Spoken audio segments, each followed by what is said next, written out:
Bonsoir, chers amis. Bienvenue à ce nouveau cycle d'enseignement consacré cette année à l'étude des 4 archanges traditionnellement associés aux 4 points cardinaux. C'est avec un immense plaisir que j'amorce cette étude ce soir avec l'archange Raphaël, dont nous allons découvrir ensemble quelques-uns de ses secrets les plus intimes. Souvenez-vous, il y a 2 ans, nous avions amorcé une exploration du symbolisme des 4 points cardinaux par une étude des 4 saisons. Alors, non seulement nous nous étions intéressés à leur symbolisme, mais nous avions aussi évoqué un travail pratique permettant de nous mettre en harmonie avec le grand cycle de l'année, dont les 4 moments clés, bien évidemment, évoquent les principaux enjeux initiatiques que les grandes traditions spirituelles ont d'ailleurs toujours honorés d'une manière très solennelle. En fait, nous retrouvons à l'intérieur de ce cycle annuel un résumé de toute une vie et les clés nécessaires pour travailler en conscience à notre évolution à la fois personnelle et collective. Cela a été jadis mis en exergue à travers de grandes fêtes annuelles qui comportaient toujours une dimension éminemment sacrée. Alors, non seulement le cycle de l'année nous révèle des clés fondamentales pour réussir notre vie, mais les grands moments charnières de ce cycle correspondent avec des périodes, disons, propices pour y parvenir, pour intégrer certains enjeux initiatiques. Alors, nous avons découvert cela il y a 2 ans en explorant les 4 saisons. Puis l'an dernier, nous avons travaillé les 4 éléments qui sont en lien très étroit avec les 4 saisons, avec les 4 points cardinaux, ce qui nous a ouvert de nouveaux horizons et nous a donné également de nouveaux outils pour travailler. Or, cette année, nous allons découvrir qu'il existe 4 gardiens associés à ces mêmes points cardinaux et qui nous révèlent de nouvelles clés pour intégrer les enjeux correspondants. Alors, il s'agit des 4 archanges les plus connus de la tradition judéo-chrétienne. On va les aborder les uns après les autres en suivant donc le cycle des saisons. Ce soir, c'est pour cette raison que nous allons découvrir Raphaël, qui est gardien de la porte de l'Ouest, c'est-à-dire qui est en rapport étroit avec la saison de l'automne. Alors, comme pour les années précédentes, nous allons découvrir ces grands êtres de lumière en respectant la période de l'année à laquelle ils sont associés, d'où le fait donc que nous débutions par Raphaël, gardien de l'automne.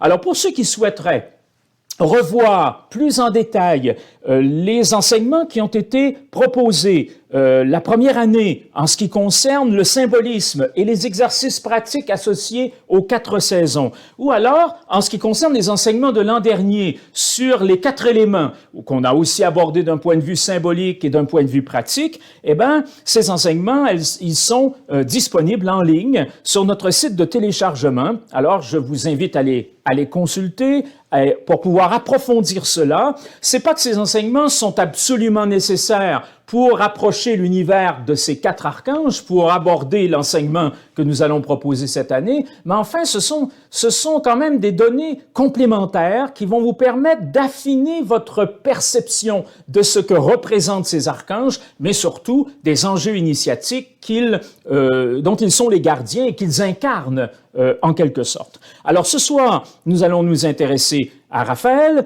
et Raphaël correspond à des enjeux initiatiques difficiles. Alors, c'est ce qu'on va constater tout au cours de la soirée. Pourquoi difficile? Parce qu'il nous invite à une expérience de passage vers un nouveau cycle, de passage vers une nouvelle année, de passage vers une nouvelle vie.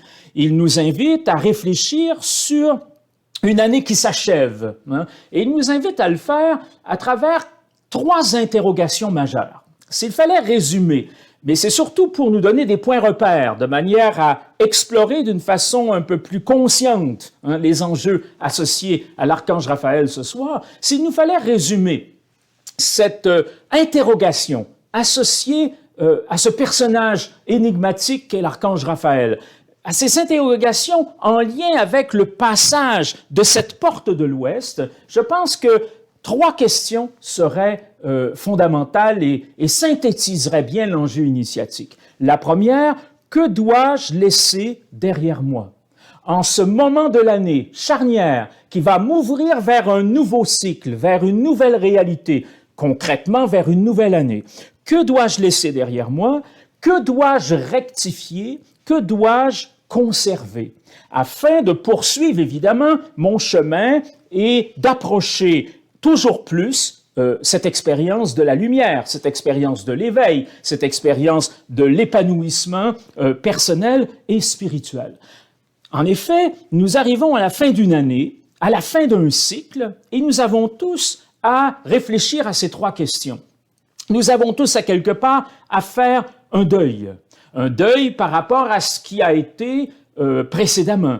Nous avons tous également à opérer des rectifications. Nous avons des rectifications à apporter à certains éléments à la fin de ce cycle donc qui s'achève avec la saison de l'automne. Et nous avons également des acquis à mieux intégrer et à conserver en vue de l'amorce de cette nouvelle étape dans notre processus d'éveil et de développement psychospirituel. En quelque sorte, avec cette porte de l'Ouest, avec ce passage à la saison de l'automne, la vie nous invite à nous préparer à un nouveau commencement et cela nécessite de faire le bilan. Or, les trois questions que je viens de formuler sont idéales pour faire ce bilan et pour, d'une certaine façon, entendre la voix de l'archange Raphaël qui nous invite à un passage, qui nous invite à une transition, qui nous invite à nous ouvrir à une nouvelle étape de croissance et de développement. Alors, c'est ce que nous allons découvrir tout au cours de la soirée en abordant cet être de lumière très particulier qui est Raphaël. Alors, ce soir, nous allons le faire en deux principaux volets.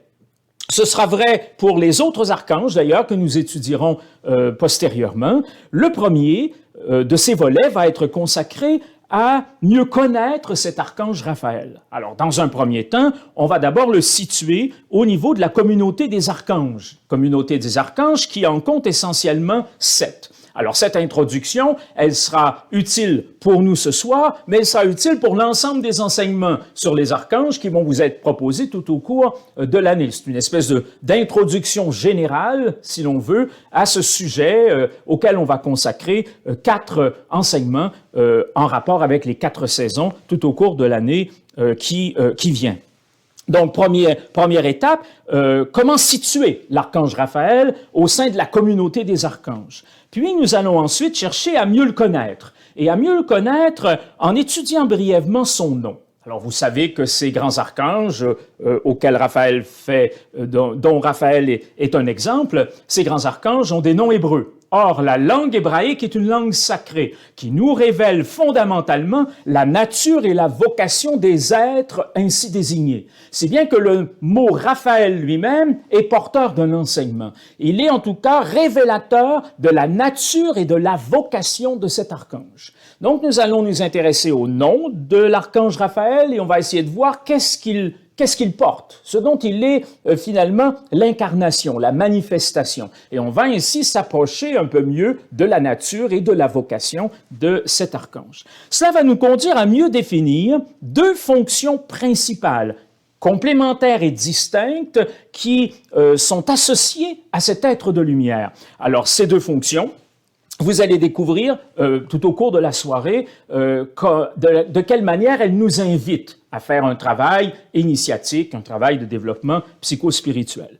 Puis, on va découvrir cet archange mis en scène, en quelque sorte, dans un récit biblique que l'on retrouve dans le livre de Tobie, qui nous le montre en action, pour ainsi dire, puisque dans le livre de Tobie, on voit cet archange Raphaël intervenir dans une situation bien particulière. Et tout le récit illustre la façon dont il intervient dans la vie des humains, ce vers quoi il nous conduit, ce à quoi il nous invite. Donc, après avoir étudié la signification profonde de son nom hébreu, on va s'intéresser à ce récit biblique. Et nous allons compléter enfin ce premier volet en réfléchissant brièvement sur les principaux éléments qui sont présents dans son iconographie. Alors, vous avez certainement vu des représentations de l'archange Raphaël, que ce soit au niveau de la statuaire, que ce soit au niveau de peintures anciennes. On le voit le plus souvent avec certains attributs. Par exemple, le bâton de pèlerin, par exemple, la fiole de pharmacien, le poisson, mais aussi un chien qui très souvent se trouve au pied de l'archange. Que signifient ces éléments symboliques? Qu'est-ce qu'ils nous apportent? Donc, c'est intéressant d'en faire une lecture, bien sûr, une herméneutique, essayer d'interpréter ce que cela signifie, non seulement pour mieux approcher théoriquement ce que représente Raphaël, qui est pourvu de ces éléments symboliques, mais en même temps aussi pour découvrir des outils au niveau de la méditation, au niveau d'un travail d'invocation. Pourquoi on le représente avec un bâton de pèlerin? Pourquoi on le représente avec une fiole de pharmacien? Quelle est la portée initiatique de ces symboles? Voyez-vous, parce que les symboles, ils ne font pas simplement nous révéler quelque chose. Il n'y a pas qu'une herméneutique qui entoure les symboles. Le symbole a aussi une dimension anagogique. Il nous fait participer à quelque chose. Les symboles sont puissants. Ils nourrissent l'âme. Et ils ne la nourrissent pas simplement en révélant un chemin. Ils accompagnent l'âme sur ce chemin. Donc, on va prendre du temps pour parler de ce que représentent ces symboles associés traditionnellement à l'archange Raphaël. Ça, ce sera pour notre premier volet. Dans un second volet, nous allons nous consacrer davantage aux aspects plus pratiques, à savoir comment s'approcher de lui, comment en faire l'expérience, j'oserais dire, parce que c'est plus que entrer en relation avec l'archange Raphaël. À quelque part, c'est participer à sa réalité, c'est en faire littéralement l'expérience. Alors, après avoir citer quelques exemples, mais je serai assez bref ce soir là-dessus parce qu'on dispose finalement de peu de temps. Après avoir vu quelques exemples de culte rendus à l'archange Raphaël, nous allons proposer essentiellement deux exercices. Un premier exercice que je qualifierais de mystique, qui est en rapport avec une voie mystique, avec une voie cardiaque, au sens traditionnel du terme, c'est-à-dire une pratique qui vise à vivre un cœur à cœur avec cet archange. Comment je peux m'approcher intérieurement de sa présence? Comment je peux me mettre en lien plus étroit avec lui? Comment je peux me placer dans un état de résonance avec ce qu'il incarne, avec ce qu'il manifeste au sein de ce monde dans lequel nous nous trouvons. Donc, première démarche associée à la voie cardiaque, donc un travail qui va être essentiellement, je vous le dis maintenant, un voyage intérieur, utilisant un certain nombre de symboles, utilisant une dynamique symbolique qui me permet de m'approcher de lui, de me placer en sa présence. Ensuite, je vous proposerai un second exercice de nature plus théurgique. Je reviendrai sur la signification de ce mot tout à l'heure.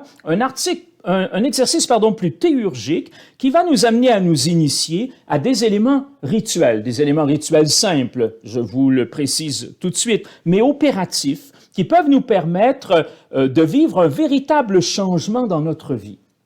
Alors, c'est pas tout de m'approcher de cet être de lumière, d'y participer, mais comment cela peut me permettre de modifier certaines choses dans ma vie? Évidemment, en rapport avec les enjeux dont il est l'incarnation, à savoir ces enjeux dont on a parlé tout à l'heure et qui sont essentiellement liés à une dynamique de passage. Comment puis-je vivre ce passage? Comment puis-je abandonner derrière moi ce qui doit l'être? Comment puis-je rectifier en moi ce qui doit l'être? Comment puis-je mieux intégrer en moi ce qui doit l'être, finalement? Et donc, il y a un travail très intéressant sur un plan théurgique, sur un plan rituel, qui permet de favoriser cela, de méditer sur ces grandes questions, de travailler plus spécifiquement sur certains aspects de la chose, et de le faire d'une manière qui soit pleinement opérative. Alors, ce sera le second exercice qui vous sera proposé dans ce deuxième volet de notre rencontre de ce soir. Alors, je voudrais consacrer à ce volet un bon moment de notre soirée, ce qui va m'amener sans doute à réduire un peu mes éléments introductifs. Ces éléments introductifs, ils ont un intérêt, bien sûr, mais ils ont un caractère secondaire par rapport à l'aspect pratique. Donc, je voudrais, bon, je ne vais pas négliger ce premier volet parce que c'est important de savoir qui est cet être de lumière avec lequel je souhaite entrer en relation, mais je voudrais prendre du temps. Et puis, avec les rencontres qui vont suivre, ça va me permettre d'approfondir chaque fois un aspect de cette pratique de mise en relation avec ces grands êtres de lumière, mais je voudrais quand même consacrer du temps ce soir. Bon, je suis déjà conscient, avec le peu de temps dont on dispose, que je ne pourrai pas tout aborder dans les moindres détails, mais vous aurez 2 fascicules complémentaires et d'autres textes qui vous seront proposés à l'issue de cette rencontre de ce soir. Ceux qui connaissent nos enseignements, vous le savez, chaque fois, il y a des documents complémentaires qui vous sont envoyés avec le lien qui vous permet de télécharger l'enseignement, de pouvoir donc le réécouter à votre guise et puis ainsi donc pouvoir mieux l'appréhender et puis l'approfondir. Vous aurez des documents complémentaires. Ce soir, en particulier 2 fascicules.